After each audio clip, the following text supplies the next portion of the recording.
चिट्ठी न कोई संदेश, जाने वो कौन सा देश जहाँ तुम चले गए।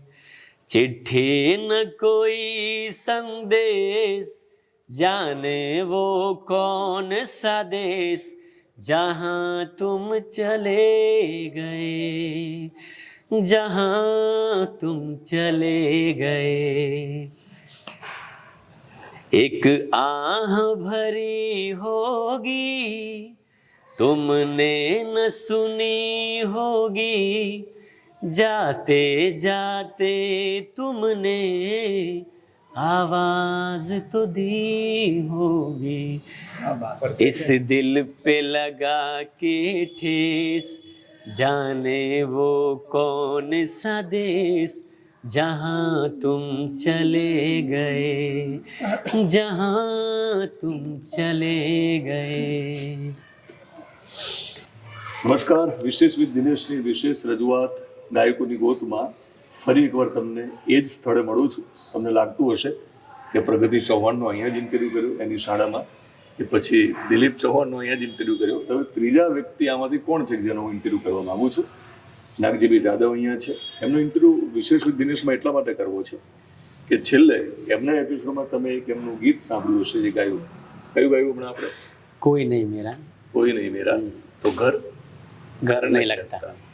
એમનો ઘરનો મોભી જે છે, એમનો મોટો દીકરો જિગ્નેશ, જ્યાંથી 14 વર્ષ પહેલા ગુમ થાય છે. 14 વર્ષ પહેલા જિગ્નેશ ગુમ થાય છે.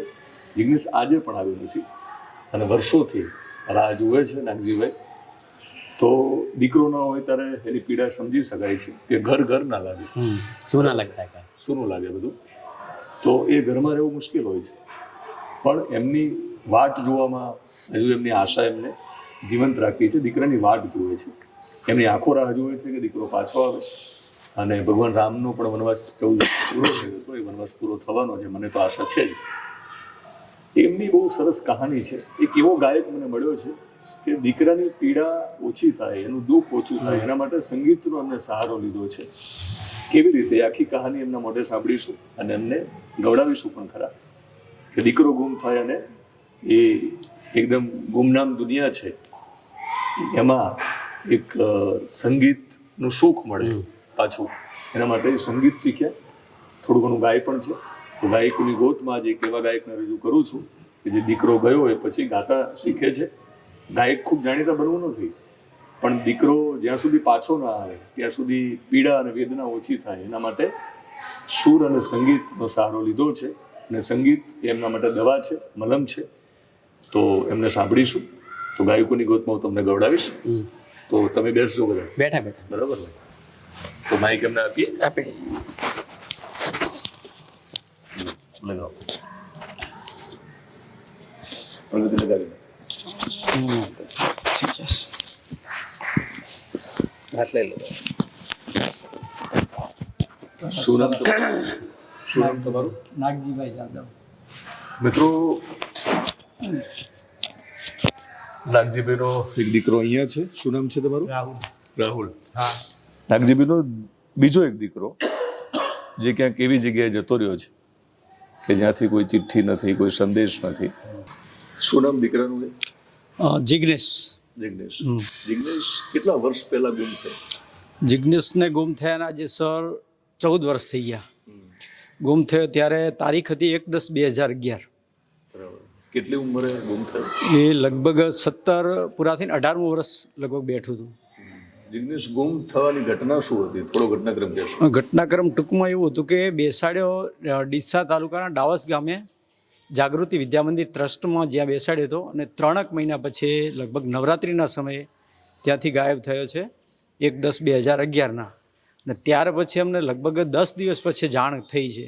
એટલે એ લોકોનું કેવું એવું છે સ્કૂલ પ્રશાસનનું કે અમે લોકો રજા પાડી હતી, રજા પાડી તો તમે અમને જાણ કરવી જોઈએ. મા બાપ ને સ્કૂલમાં રહીને હોસ્ટેલમાં ત્યાં રહીને સ્કૂલમાં અભ્યાસ કરતો હતો, એટલે સંપૂર્ણ જવાબદારી જે છે શાળા પ્રશાસનની આવે છે.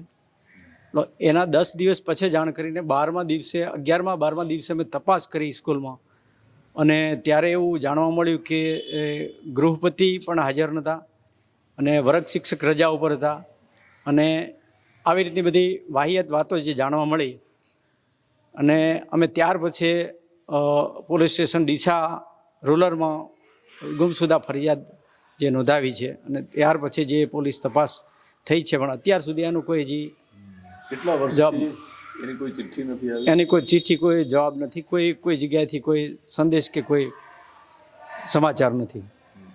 તમને એટલા માટે મેં બોલાવડાવ્યું. હા, ઠીક. કે આ જે દુઃખ છે ને, પીડા, હા, એ તો એની એક જ ઉપાય છે પરમાત્મા. એ આપણને શક્તિ આપે, ભક્તિ કરીએ. પણ તમે સંગીતનો પણ સહારો લીધો. હા જી. પીડા ઓછી થાય એના વિશે વાત કરો. એના વિશે હું આ બેબી ભેગો જતો હતો અને મેં કીધું મારે જોવા જવું છે, તારો ક્લાસ કેવો છે. મને નાનપણથી થોડોક શોખ હતો કે ભાઈ ડાયરાને આવું જોતો હતો. રેડિયો પહેલાં વખતમાં જે ગામડામાં આપણે રેડિયો આવતા એની અંદર ઘણી વખત કાગબાપુની કે જે તે લોક સાહિત્યની વાતો આવતી ને દુહા છંદ ને આવું બધું આવતું, એટલે મને થોડો શોખ હતો. તો પ્રગતિ ભેગો ગયો ત્યારે પ્રવીણદાન ગઢવી સાથે થોડી મુલાકાત થઈ અને મને એવું લાગ્યું કે સાહેબે એવું કીધું કે ભાઈ તમારે થોડા ચિંતિત છો માનસિક રીતે, છોકરો ગુમ થવાનું જે દુઃખ છે, તો તમે થોડા આમાં આવો. જો ટાઈમ તમારી પાસે હોય તો કલાક આવો, જ્યારે તમને અનુકૂળ હોય ટાઈમ મળે ત્યારે. તો તમારું આ સંગીતની દુનિયા એક એવી છે કે જે માણસને થોડોક ખુશ કરી શકે અને એક આધ્યાત્મિક માર્ગ પર થોડા વાળી શકે, જેનાથી હું પ્રભાવિત થયો અને એના પછી હું એમની જોડે અવારનવાર જ્યારે ટાઈમ મળતો ત્યારે થોડો જવા લાગ્યો અને મને પણ થોડો શોખ હતો કે ભાઈ ચલો આમાં જવું તો મારું મગજ પણ ફ્રેશ રહે ને ચિંતા ઓછી. તમારી દુનિયા એટલે તમારો એ દીકરો હતો. હા જી, બરાબર ને? એ નથી જ્યાં હશે ત્યાં ભગવાન એને તો સુખી રાખે, સુખી રાખશે. પણ તમારી આખી દુનિયામાં એક ખાલીપો દૂર કરવા માટે સંગીતનો બહુ મોટો સહારો તમારી જોડે છે. ઠીક છે, સંભળાવો. દુહાથી હું શરૂઆત કરીશ. મિત્રો, એક એવા બાપ ને ગાયકોની ગોતમાં લઈને આવ્યો છું કે જેનો દીકરો વર્ષો પહેલા ગુમ થાય છે. હજુ પણ એની શોધખોળ ચાલુ છે, મળતો નથી. અને એ દીકરો જ્યારે બાપથી વિખૂટો પડે ને એની પીડા જુદી હોય છે. એ પીડાને ઓછી કરવા માટે સંગીત જે દવાનું કામ કરે છે, એટલા માટે એમની દવા શોધી લીધી છે.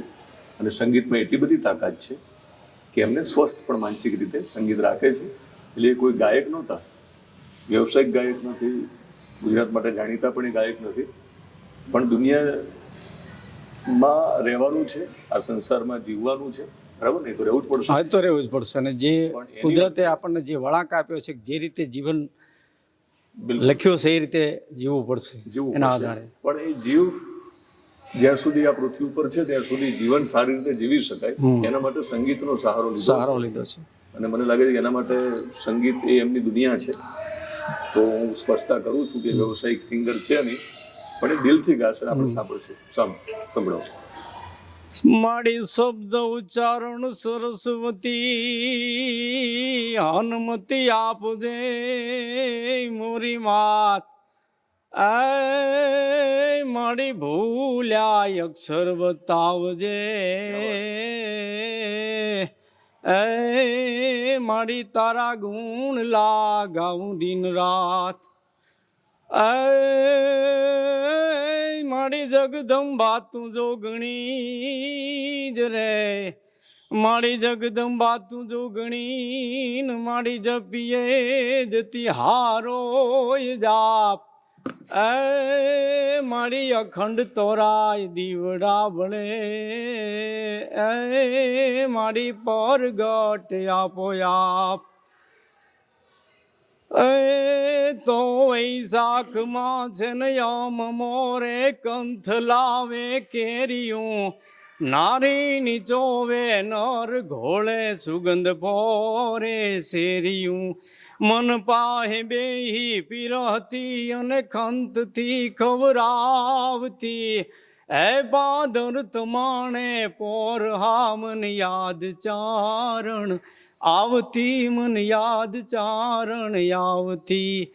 મજબૂત રાખું મનને મારું હૈયું રહે નહીં હાથમાં. એ જે દી હતી સઘળું હતું મારું સુખ એની સાથમાં. મજબૂર થઈ જીવવું રહ્યું મન નેણે નીંદર નો આવતી. એ પાદર ગુમાવેલ પદમણી મન યાદ ગોરલ આવતી, મન યાદ ગોરલ આવતી. દીકરાની યાદ આવે ત્યારે હૈયું મજબૂત રાખવા માટે શું કરો છો? સંગીતનો સહારો? સાહેબ સંગીતનો સહારો ને બીજું પ્રભુનું નામ, માતાજીની કૃપા, એની જોડે પ્રાર્થના કરીએ કે બને ત્યાં સુધી ગમે ત્યાં હોય દુનિયામાં આવી જાય. અને અમારી આશા અંકબંધ છે અત્યાર સુધી 14 વર્ષથી મારો સતત સાહેબ એની પાછળ પ્રયાસ છે. અને સમાજના આગેવાનોનો કે પોલીસ ખાતું હોય, ક્રાઇમ બ્રાન્ચ હોય, કે જેનો બધાનો સપોર્ટ છે અને મહેનત કરી રહ્યા છે. એટલે માતાજી પાસે એક જ પ્રાર્થના છે કે આવી જાય તો સારી વાત છે. આપણે પણ પ્રાર્થના કરીએ, ભગવાનને પ્રાર્થના કરીએ, માતાજીને હું પણ પ્રાર્થના કરું કે વનવાસ પૂરો થવાના વર્ષો હવે આમ તો પૂરા થઈ ગયા છે 14 વર્ષ. રામનો વનવાસ પણ એ રીતે પૂરો થયો. હા, કોઈ મોટો દીકરો હતો? મોટો દીકરો છે. એ તમારો રામ હતો? રામ. તમારો લક્ષ્મણ છે. બરાબર ને? રામના વનવાસના વર્ષો પણ આ રીતે જ? હા, 14 વર્ષ વીતી ગયા છે. તો આને કેટલા 14 વર્ષ થઈ ગયા? 14 વર્ષ થઈ ગયા છે. આવી જશે, આવી જશે સાહેબ, તૈયારી છે, આવી જશે સાહેબ. તો તમારા જીભે ગોળ સાહેબ, આપના મુખેથી જે શબ્દો નીકળ્યા છે એ સદાય બની રહે. અને આવે પછી એની સાથે આપણે ડાયરો જમાવ કરીશું. ડાયરો કેમ નહીં, પ્રગતિબેન અમારા છે બિલકુલ, અને સારા કલાકાર છે. તો એને ભગવાનમાં માનો છો? ભગવાન, બધા ભગવાન માનીએ છીએ. કૃષ્ણ કનૈયાને માનીએ, જગદંબાને માનીએ, ભોળોનાથ છે. બધા સનાતન ધર્મમાં આપણે બધાને માનીએ છીએ. સૌથી વધારે સધીને માનો છો? સધી માતાને માનીએ છીએ, બધાને, બધા દેવોને. કુળદેવી અને ભગવાન, કુળદેવી છે મારી, હા, જગદંબા. મહાદેવ માટે કશું ગાઓ, કૃષ્ણ માટે ગાઓ, સંભળાવો. હે યમુનાના પાણી ગયા તારે, કાનાને જોયા એની અમને માયા લાગી રે, સુધ બુધ ખોયા. યમુનાના પાણી ગયા તારે, કાનાને જોયા એની અમને માયા લાગી રે, સુધ બુધ ખોયા. ચાલ છે ચટકાળી તારી એના ઉપર જાઉં વારી, ચાલ છે ચટકાળી તારી એના ઉપર જાઉં વારી. મમ્મી ગઈ છે મતી મારી રે, કાનાને જોયા યમુનાના પાણી ગયા તારે, કાનાને જોયા. દિલીપભાઈનો હમણાં ઇન્ટરવ્યુ ચાલુ હતો. હાજી. ત્યારે તમે બેઠા હતા અહીંયા? હા, બેઠો હતો. ત્યારે આપણે એવું કંઈ પ્લાનિંગ નહોતું કે તમારો ઇન્ટરવ્યુ કરી? ના. હા, એટલે આ ત્રીજો એપિસોડ આપણો આની સાથે છે. એટલે પ્રગતિનો એ લક્ષ્મી છે ને, દીકરી? લક્ષ્મી છે દીકરી. હા, એટલે એના કારણે તમે બંને આવી ગયા, ગુજરાત સુધી પહોંચી ગયા. Thank you. તમે અમને કંઈક કહેતા હતા કે તું આ ગા સરસ ગાય, આ ગા સરસ. એટલે ઘણી વખત અમે દિલીપભાઈ સાથે જ્યારે કામ કરતા હતા અગાઉ 5 વર્ષ પહેલાં, ત્યારે અમે એક ગીત હતું જે દુશ્મન ફિલ્મનું, જે બને ચાહે દુશ્મન. તો મારે એવું દિલીપભાઈને કેવું છે કે 2 લીટી સાથે ગાઈએ તો મને ઈચ્છા છે. દિલીપભાઈનો અવાજ સારો છે, એમની જોડે હું પણ. હા, પણ એ પહેલા તમે અમને હમણાં એક જૂના એપિસોડમાં લોકો એમના એપિસોડમાં તમને જોયા હતા, લગ્ન ગીત એમને કહેતા હતા કે આ રીતે આ લગ્ન ગીત ગાઓ. હા. એ કયું લગ્ન ગીત હતું? એ હું 2 લીટી ગાઉં છું આપને. કોયલ બેઠી આંબલિયાની ડાળ, એજી મારો મોરલિયો બેઠો રે ગઢને કાંગરે, એ માણા રાજ એ હોંસી લાવીરા તમે કોયલને રે ઉડાડો આપણ દેશ. કોયલ માંગે કડલાની જોડ, મારો વીરો રે માંગે રે લટિયાલ લાડડી, હે માણા રાજ એ હોંસી લાવીરા તમે કોયલને રે ઉડાડો આપણ દેશ. એક દાદ બાપુનું સાહેબ ગાવા માંગુ છું, 2 લીટી જો મને યાદ આવી. હે મારા ફળિયાના વડલા કેરી ડાળ, એક હિંચકો હિરલે ભર્યો, પંખીડા આવે ને ઉડી જાય, ટહુકો તારો સાંભર્યો. હે બાપુ એવો સાદ ગુંજામાં ભરી રાખ્યો, જ્યારે આવે છે તારી બહુ યાદ, છાનો રે છાનો ચાખ્યો. મારા ફળિયા નવડલા કેરી ડાળ, એક હિંચકો હીરલે ભર્યો. તમારું નામ તો બોલ્યો જ છે, પણ થોડો પરિચય આપો. તમારું નામ? મારું નામ છે નાગજીભાઈ જાદવ અને વ્યવસાય છે મારો સિલાઈ કામનો. અને મારું વતન છે વાવ તાલુકો બાલુંત્રી ગામ, બનાસકાંઠા. બંને મિત્રો છો? હા, સગા છે અને મિત્ર પણ છીએ. દુશ્મનીનું ગીત સાથે ગાતા. હા. ગાઓ. મારે કાંચો યસ તારે વાંધો નહીં. કહેવાનું છે ને? Okay yes. જય. बने चाहे दुश्मन जमाना हमारा, सलामत रहे दोस्ताना हमारा, सलामत रहे दोस्ताना हमारा. बने चाहे दुश्मन जमाना हमारा, सलामत रहे दोस्ताना हमारा. ना बिछड़ेंगे मर के भी हम दोस्तों, ना बिछड़ेंगे मर के भी हम दोस्तों, हमें दोस्ती की कसम दोस्तों.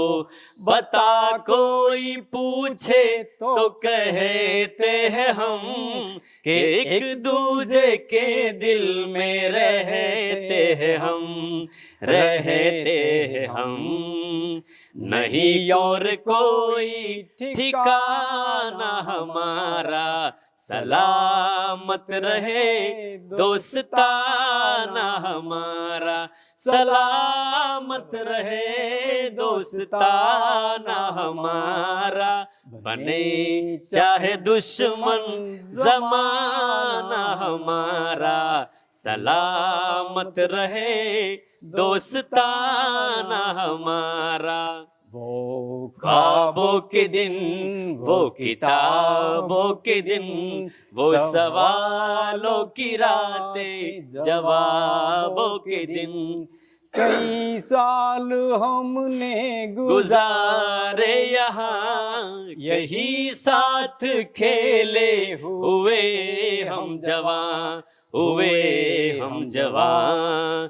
नहीं और कोई ठिकाना हमारा, सलामत रहे दोस्ताना हमारा, सलामत रहे दोस्ताना हमारा. बने चाहे दुश्मन जमाना हमारा. તમારો દીકરો જ્યાં પણ હોય ત્યાં ભગવાન એને સલામત રાખે એ પ્રાર્થના કરીએ છીએ. કશું ગાવું છે ભજન? હું એક છેલ્લું ગીત લઈ લઉં. એક ઘેરો હે વડલો ને ઘેરી છાયડી રે લોલ, એવો ઘેરો રે કુટુંબમાં મારો બાપ જો ઘેરો, કુટુંબમાં મારો બાપ જો મીઠો, એ છાંયડો છે મારા બાપનો રે લોલ. મેં તો આંગળી પકડી છે મારા બાપની રે લોલ, અને ચાલું હું તો ડગું મગું ચાલજો ઘેરો, એ વડલો છે મારા બાપનો રે લોલ. મિત્રો, આ બાપ દીકરાની રાહ જુએ છે, જેની આંગળી પકડીને એને મોટો કરેલો. છાંયડો છે, બાપ તો છાંયડો હોય છે, પણ એમના જીવનમાં તડકો છે. તો શું નામ દીકરાનું? જિગ્નેશ. તો મિત્રો, આપણે ભગવાનને પ્રાર્થના કરીએ. તમે બધા અમારી સાથે પ્રાર્થના કરો કે આ બાપના જીવનમાં ફરી છાંયડો આવે, તડકો દૂર થાય. એટલા માટે જિગ્નેશને ઝડપથી અમારી જોડે મોકલી દે. બેસીને ડાયરો કરવો છે. બરાબર ને? તો પ્રાર્થના કરીએ છીએ. અને દર્શકો, તમને કહું છું કે તમે અમારા બધા વતી એક સાથે આખું ગુજરાત પ્રાર્થના કરશે તો ચમત્કાર થશે. જિજ્ઞેશ આવે અને તમારા જીવનમાં તડકો દૂર થાય અને છાંયડો આવે તેવી પ્રાર્થના કરીએ છીએ. મિત્રો, ગાયકોની ગોતમાં અત્યાર સુધી ઘણા બધા એપિસોડ તમે જોયા હશે, પણ મને લાગે છે આ એક અત્યાર સુધીનો વિશેષ એપિસોડ છે કે જેમાં એક બાપ દીકરો ગુમ થાય કે પછી પીડાને ઓછી કરવા માટે સંગીતનો સહારો લે છે, જીવવા માટે સંગીતના સહારે જીવે છે. એવા બાપને ગાયકોની ગોતમાં રજૂ કરવાનો મને પણ એક વિશેષ આનંદ છે. મને લાગે છે કે ગુજરાતના અનેક જાણીતા ગાયકોની યાદીમાં એ ગાયક તરીકે હોય કે ના હોય, ભવિષ્યમાં મોટા ગાયક બને કે ના બને, પણ એમના દીકરા માટે ગાયું એટલે મને લાગે આનાથી મોટું સ્ટેજ કે ના હોય. અને આ જન્મારે તો ગાયક બની જ ગયા છે કે દીકરા માટે ગાયું છે. તો ફરી એકવાર પ્રાર્થના કરું છું, વધારે વિડીયો લોકો સુધી પહોંચાડો. અને સ્ક્રીન ઉપર હું જે તે સમયનો ફોટો, એ ફોટો પણ સ્ક્રીન ઉપર હું તમને દેખાડીશ. જો તમને ખબર પડે જિજ્ઞેશ પણ ક્યાંક જોઈ જાય તો ઝડપથી આવે, સંપર્ક કરે. અને વોટ્સએપ નંબર આપું છું, એ વોટ્સએપ નંબર ઉપર પણ તમે મારો મેસેજ કરીને સંપર્ક કરી શકો કે આ જિજ્ઞેશભાઈને અહીંયા જોયા છે, અથવા એ જ જિજ્ઞેશભાઈ હોઈ શકે, કંઈ પણ થઈ શકે. તો ફરીવાર ભગવાનને પ્રાર્થના કરું છું, માતાજીને પ્રાર્થના. અમારા પરિવાર વતી બધા વતી આપની ચેનલને ધન્યવાદ. Thank you.